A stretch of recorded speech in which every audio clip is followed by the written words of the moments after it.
नमस्कार दोस्तों, ज्ञान गंगा चैनल में आप सभी का स्वागत है।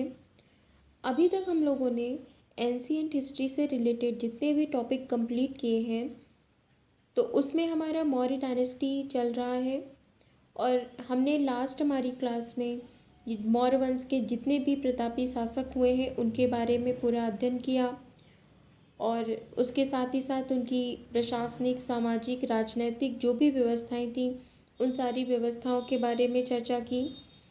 आज हम मौर्य वंश से संबंधित जो कला है और साथ ही साथ अशोक ने बौद्ध धर्म के प्रचार के लिए उसने क्या किया, इन सारे पॉइंट की जो चर्चा है वो हम यहाँ पर करेंगे।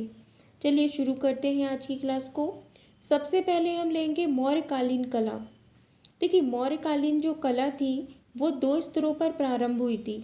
सबसे पहले एक वो थी जो राजा के संरक्षण में या राजकीय स्तर पर कला का प्रयोग किया जा रहा था। तो राजकीय स्तर पर उस टाइम में जो भी कला का प्रयोग किया गया वो काफ़ी प्रशंसनीय था। और एक दूसरी कला थी जो मानव के द्वारा निर्मित की गई, जैसे कि कुछ हस्तकृतियाँ थीं, है ना। तो कृतियाँ कला की श्रेणियाँ थीं। तो दो प्रकार की मौर्यकालीन कला को बेसिकली दो भागों में बांटा गया है। एक वो कला जो राजकीय संरक्षण में थी और दूसरी वो जो वहाँ की आम जनता के द्वारा, जो आम जन के द्वारा प्रारंभ की गई थी। अब जो राजकीय स्तर पर कला का प्रयोग किया गया है, जो कला को बढ़ावा मिला है राजकीय स्तर पर, उसकी विशेषता क्या थी? सबसे पहला था कि कला में पत्थरों का प्रयोग हुआ है। मौर्य काल में हम कला में पत्थरों का प्रयोग देखते हैं और पत्थरों का प्रयोग होने के कारण ही मौर्यकालीन कला जो है वो काफ़ी स्थायी रही है और उसके कई चिन्ह हम आज भी देखते हैं। वर्तमान समय में भी उनके द्वारा बनाई गई जो मॉन्यूमेंट्स हैं, उनकी इमारतें हैं, वो आज भी एज इट इज़ फॉर्म में खड़ी हुई हैं। तो ये पत्थरों के प्रयोग के कारण ही उनकी जो स्थायित्वता है वो बनी हुई है। और साथ ही साथ अशोक के काल में जिस तरीके से निर्माण हुआ है स्थापत्य के क्षेत्र में, जैसे शिलालेखों का, अभिलेखों का, स्तूपों का, कुछ गुहा लेखों का, इन सभी का निर्माण हुआ है। और साथ ही साथ इसका उद्देश्य क्या था? इसका मेन उद्देश्य था अशोक का कि वो अपनी सामाजिक और धार्मिक नीतियों को उत्कीर्ण करना चाहता था। समाज में जो लोग थे उनके मध्य अपनी नीतियों को उन सभी आम जन से परिचित कराना चाहता था। तो इन सारी चीज़ों का जो उसने निर्माण कराया है, इसके निर्माण के पीछे जो उसका मेन उद्देश्य था वो फिलहाल ये था। इसके बाद में आप देखेंगे कि मौर्यकालीन कला जो आम जन के द्वारा प्रारंभ की गई थी, उसमें दो तरीके से हम ये देखते हैं। जैसे हमने शुरू में ही देखा है कि सिंधु घाटी सभ्यता के समय से ही कला का दौर शुरू हो जाता है और सिंधु घाटी समय से जिस प्रकार से यहाँ पर कला का दौर शुरू होता है और उसके बाद में सिंधु घाटी सभ्यता के समय में बहुत सारी ऐसी इमारतें हैं जिनका कि पतन हो गया। लेकिन उसके पतन के बाद में जो बीच का कालखंड था उसमें ऐसा कोई भी विशेष कला का विकास हमें देखने को नहीं मिलता है। अब जो कला का विकास प्रारंभ होता है वो मौर्य काल से ही प्रारंभ होता है। अतः पुनः जो है वो कला का जो युग माना गया है वो मौर्य काल को ही माना जाता है और वर्तमान दौर में भी कला का विकास बरकरार है। सबसे पहले हम लेंगे कि अशोक के द्वारा निर्मित जितनी भी कला है स्थापत्य के क्षेत्र की, वो कौन कौन सी हैं। अब वैसे तो देखिए, अशोक के द्वारा जो शिलालेखों का निर्माण कराया गया है उनकी संख्या है 14। लेकिन हम पूरे 14 आज की इसमें इम्पॉर्टेंट नहीं है सारे के सारे 14। हाँ, इनमें से जो शिलालेख महत्वपूर्ण हैं, जिन पर कई बार यूपीपीएससी के द्वारा क्वेश्चन पूछा गया है स्टेट एग्ज़ाम में, हम उन सारे शिलालेखों की चर्चा करेंगे। तो शिलालेख हो गए 14 जिनकी टोटल संख्या है और कहाँ कहाँ पर ये मिलते हैं। भारत की पश्चिमी सीमा से लेकर के भारत की आंतरिक भाग तक ये पूरा इसका वर्णन हमें मिलता है और इन शिलालेखों की प्राप्ति होती है। शिलालेख, शिलालेख का मतलब क्या है? शिला माने होता है पत्थर और लेख माने होता है उस पर लिखा हुआ, यानी पत्थरों पर जो भी उत्कीर्ण कराया गया है, अशोक के जो विचार हैं, आचार हैं, उनकी नीतियां हैं, उनका उत्कीर्णन शिलालेखों पर हुआ है, इसलिए उसको शिलालेख कहा गया। और इन 14 शिलालेखों में जो महत्वपूर्ण शिलालेख हैं, इसमें से सबसे पहले अगर हम लेंगे तो हमारा प्रथम शिलालेख। देखिए, प्रथम शिलालेख हमारे लिए इसलिए इम्पॉर्टेंट हो जाता है क्योंकि इसमें पशु बलि की निंदा की गई है। यानी प्रथम शिलालेख हमारे लिए इसलिए इम्पॉर्टेंट हो जाता है क्योंकि इसमें पशु बलि की निंदा की गई है। इसके बाद में जो चौथा शिलालेख है, उसमें क्या बोला गया है? उसमें बोला गया है कि भेरी घोष की जगह पर धम्म घोष, भेरी घोष की जगह पर धम्म घोष, अर्थात युद्ध के स्थान पर धर्मयुक्त शासन करने की जो बात है वो यहाँ पर बोली गई है। इसके बाद में हम देखेंगे कि हमारा जो ये पांचवा शिलालेख है, पांचवें शिलालेख में धर्म महामात्रों की नियुक्ति के विषय पर चर्चा की गई है। ये धर्म महामात्र क्यों नियुक्ति किए गए थे? इनकी नियुक्ति इस कारण हुई थी कि बौद्ध धर्म के प्रचार और प्रसार में इन्होंने महत्वपूर्ण योगदान दिया था। इसके बाद आता है सातवां और आठवां शिलालेख। ये इसलिए इम्पॉर्टेंट हो जाता है सातवां और आठवां शिलालेख कि अशोक के द्वारा जितनी भी धार्मिक यात्राएं की गई हैं, उन समस्त धार्मिक यात्राओं का वर्णन इसमें किया गया है। इसके बाद जो सबसे इम्पॉर्टेंट शिलालेख है वो है 13वां। ये मोस्ट इम्पॉर्टेंट शिलालेख है और इसमें कलिंग के युद्ध का वर्णन है। यानी कलिंग के युद्ध की अगर हमने पहले भी देखा हुआ है कि कलिंग का युद्ध कितना इम्पॉर्टेंट रहा है, तो उस कलिंग युद्ध की चर्चा 13वें शिलालेख में की गई है। और अशोक का जो धर्म परिवर्तन हुआ है तो वो भी इसी युद्ध के पश्चात ही हुआ था। तो इस पूरे विषय की जो जानकारी है वो अशोक के 13वें शिलालेख के अंतर्गत दी गई है। इसके बाद इम्पॉर्टेंट ये पॉइंट आ जाता है कि शिलालेखों की खोज कब हुई और किसके द्वारा की गई है। तो इसमें हमारे लिए आता है कि शिलालेखों की जो खोज है ये तकरीबन 1750 ईस्वी में की गई है। और किसने की थी? तो उसमें पाडेरी फेमेकर का नाम आता है। क्या नाम है उनका? पाडेरी फेमेकर। इन्होंने शिलालेखों की खोज की थी। फिर आता है कि इसे पहली बार पढ़ा किसने? तो इसका सन है 1837। ये पूछा भी बहुत बार गया है क्वेश्चन कि अशोक के शिलालेखों को सबसे पहले किसके द्वारा पढ़ा गया था। तो जिसने पढ़ा था उनका नाम था जेम्स प्रिंसेप। अशोक के जो शिलालेख हैं वो किन किन भाषाओं में हैं? वो ब्रह्मी में है, खरोष्टी में है, ग्रीक में है, अरामाइक लिपि में है। इन सारी लिपि को किसने पढ़ा था? जेम्स प्रिंसेप ने। और इसमें देखिए इम्पॉर्टेंट इसमें कुछ चीज़ें ये हैं, जैसे ब्रह्मी लिपि के बारे में पूछा जाता है कि ब्रह्मी लिपि के जो लिखने का तरीका है वो कैसा है।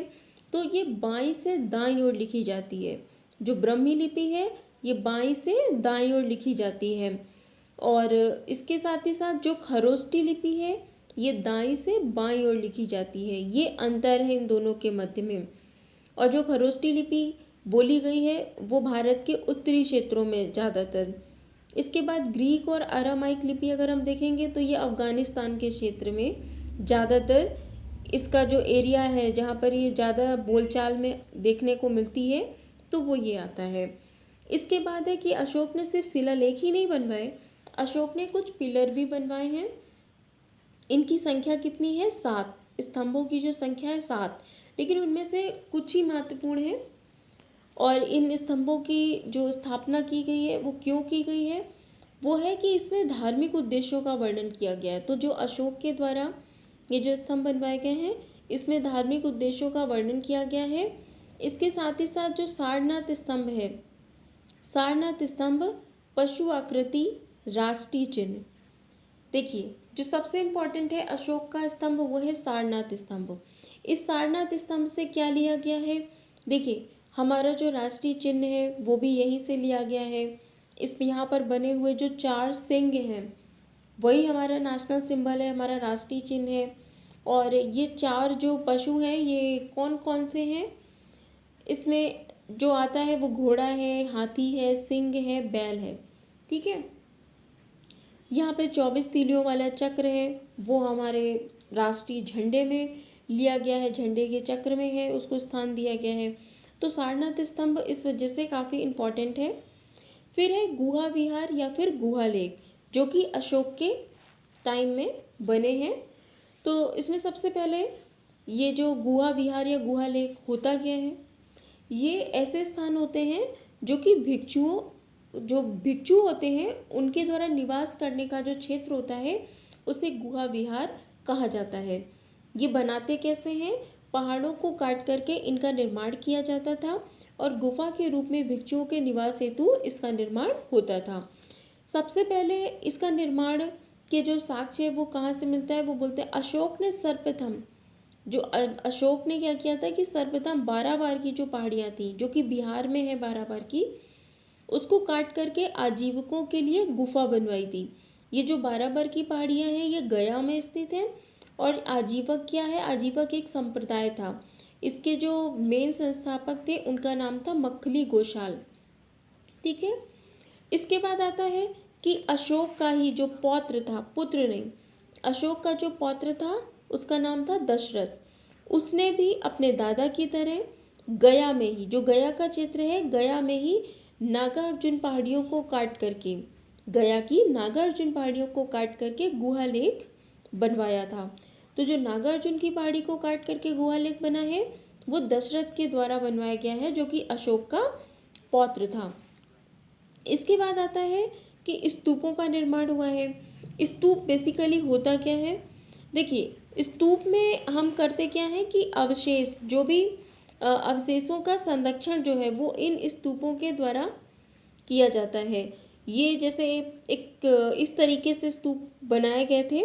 यहाँ पर ये जो कवरिंग होती थी अशोक के काल में, जो मौर्य वंश के काल में ये जो कवरिंग थी ये किसकी होती थी, इसको लेकर के क्वेश्चन भी पूछा गया। तो ये लकड़ी की होती थी, ये जो एरिया बनाया जाता था ये लकड़ी का बनाया जाता था।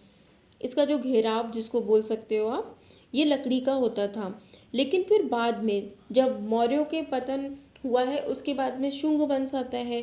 तो शुंग वंश का जो सबसे पहला शासक था पुष्यमित्र शुंग, उसने क्या किया है, ये जो घेराव का क्षेत्र था स्तूप का, इसको पत्थर से बनवाया, इसकी कवरिंग पत्थर से करा दी। और इसके बाद में हम देखते हैं कि ऐसा कहा जाता है कि अशोक ने तकरीबन 84,000 स्तूपों का निर्माण अशोक के काल में हुआ था, और ऐसा उल्लेख मिलता है। परंतु ये कथन थोड़ा अतिशयोक्तिपूर्ण लगता है, क्योंकि इतना बड़ा पूर्णांक एक ही व्यक्ति के द्वारा एक ही कालखंड में बनवाया जाना, तो ये तो पॉसिबल नहीं था। तो इसके साथ ही साथ फिर हम देखेंगे कि कुछ महत्वपूर्ण स्तूप के विषय में ज़रूर देख लेते हैं। जैसे सांची का स्तूप है, भरूच का स्तूप है। तो ये जो चीज़ें हैं ये काफ़ी इम्पॉर्टेंट हो जाती हैं इन सारी चीज़ों के साथ साथ। अब इसके बाद हमारा क्या टॉपिक आता है कि जैसे सांची का स्तूप हमने ले लिया, भरूच का स्तूप ये काफ़ी इम्पॉर्टेंट है। फिर उस कालखंड में जो राजप्रसाद बनवाए गए थे वो राजप्रसाद भी काफ़ी महत्वपूर्ण थे।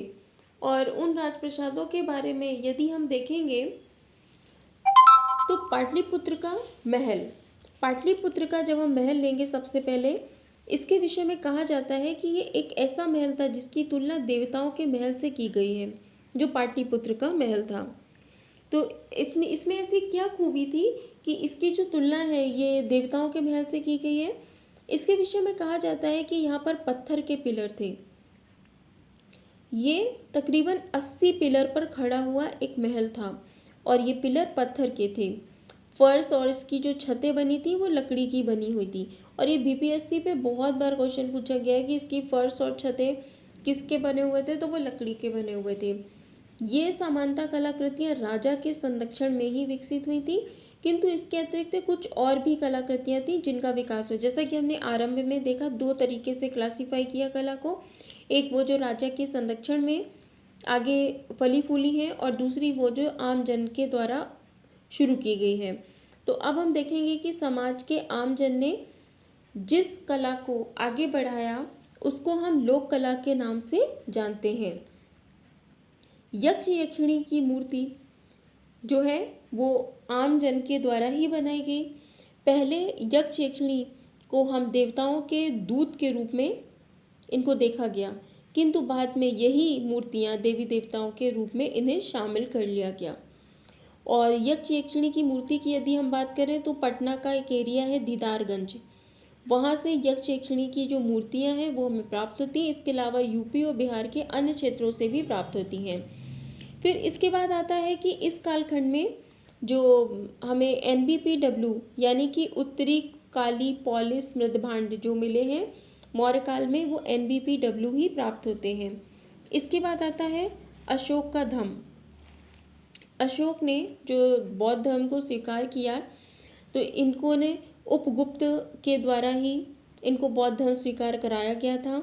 यहाँ पर इतिहासकारों का ये मानना है कि अशोक जो था, ये जो उसने धर्म, अशोक का जो धर्म था वो कोई बौद्ध धर्म नहीं था, और ना ही मतलब ऐसा नहीं बोल सकते कि उसके धर्म में सिर्फ बुद्ध के द्वारा दिए गए विचार ही थे, बल्कि उसका जो धर्म था वो नैतिकता से पूर्ण एक आचरण का संकलन था।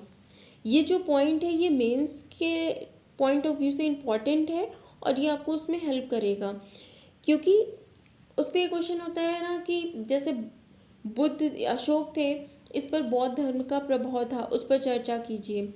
तो आपको जब अपने आंसर का कंक्लूज़न करना है तो कंक्लूज़न में आपको ये बताना पड़ेगा कि अशोक ने बौद्ध धर्म के प्रचार प्रसार के लिए जो भी काम किए आप उसको बताएंगे, किन किन इंस्क्रिप्शंस में उसने इस सारी चीज़ों की चर्चा की वो भी बताएंगे।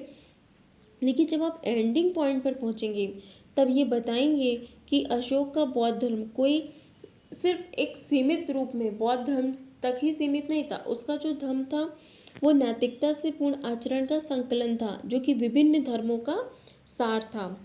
इस धर्म के प्रचार के लिए अशोक के द्वारा बहुत काम किए गए। उसके पुत्र था महेंद्र, बेटी थी संघमित्रा। तो यहाँ पर उन्होंने महेंद्र और बेटी जो संघमित्रा थी उनको जो भेजा था वो श्रीलंका भेजा था, श्रीलंका भेजा था। और श्रीलंका में उन्होंने क्या लेकर के भेजा था, उनको बिहार से पीपल का वृक्ष लेकर के श्रीलंका के राजा को भेंट किया था। और उसके बाद में श्रीलंका के राजा ने बौद्ध धर्म को स्वीकार कर लिया था। फिर आगे नेपाल भी यही महेंद्र और जो संघमित्रा हैं ये दोनों ही जाते हैं। और इसके बाद में आता है कि भारत में जो धर्म महामात्रों की अशोक के द्वारा नियुक्ति की गई है और इनके बारे में हमें वर्णन 5वें शिलालेख से मिलता है, ये हम पढ़ चुके हैं। फिर शिलालेख, स्तंभ और स्तूपों का निर्माण भी इनके प्रचार में काफ़ी हद तक सहायक था, क्योंकि इसमें जो भी चीज़ें लिखी गई हैं वो कहीं ना कहीं बौद्ध धर्म से रिलेट करती हैं। फिर इन व्यवस्थाओं से जनता तक अपना संदेश पहुंचाया अशोक ने स्वयं धार्मिक यात्राएं की। अब देखिए उसके धार्मिक यात्रा को लेकर के कभी कभी क्रम पूछ लेते हैं और ऑप्शन में आपको 4 ऐसे ऑप्शन देंगे जिसमें 3 जगह वो गया है, चौथी जगह नहीं गया है अशोक। तो इस तरीके से कन्फ्यूज़न क्रिएट किए जाते हैं। तो आज हम उनका क्रम पर पूरा चर्चा करते हैं। सबसे पहले जो अशोक गया है वो गया पहुंचा है। उसके बाद में कुशीनगर, जहाँ पर बुद्ध जी को निर्वाण की प्राप्ति हुई थी। उसके बाद में जो तीसरा पॉइंट है यहाँ पर ये पहुँचे वो है लुम्बिनी। लुम्बिनी वो क्षेत्र है, ये 20वें वर्ष में पहुँचा था अशोक अपने सिंहासन पर बैठने के पश्चात 20वें वर्ष में। इसका चर्चा हमें वहीं पर स्थित रुमंद या अभिलेख से मिलता है और यहाँ पर पहुँच करके उसने जनता के ऊपर जो टैक्स था उसको कम किया था। चौथा स्थान है जहाँ पर अशोक पहुँचा है वो है कपिलवस्तु। 5वां है सारनाथ और छठा है श्रावस्ती। श्रावस्ती सबसे लास्ट है और गया सबसे पहला स्थान है जहाँ पर अशोक ने यात्रा की। इसके बाद शासन के 10वें वर्ष में वो गया। ये काफ़ी हद तक अपने लक्ष्य में सफल रहा अगर हम अशोक के बारे में देखेंगे। लेकिन इसके बाद में जो अशोक के वंशज थे उनकी व्यवस्थाओं को बनाए रखने में ये आगे के जितने भी वंशज थे ये पूरी तरीके से अक्षम रहे हैं। मात्र 135 वर्ष के बाद में मौर्य वंश का जो शासन था उसका अंत हो गया और इसका जो सबसे लास्ट शासक अगर हमने पहले भी देखा है बृहदत्त था और उसी के सेनापति पुष्यमित्र शुंग ने उसकी हत्या कर दी थी। तो आज की इस क्लास में जो हमारा मौर्य साम्राज्य था, जो इतना विशाल, इतना बढ़िया साम्राज्य था इतिहास के पन्नों का, तो उस पर हमने आज चर्चा की और आज हमारा ये टॉपिक कंप्लीट हो गया है।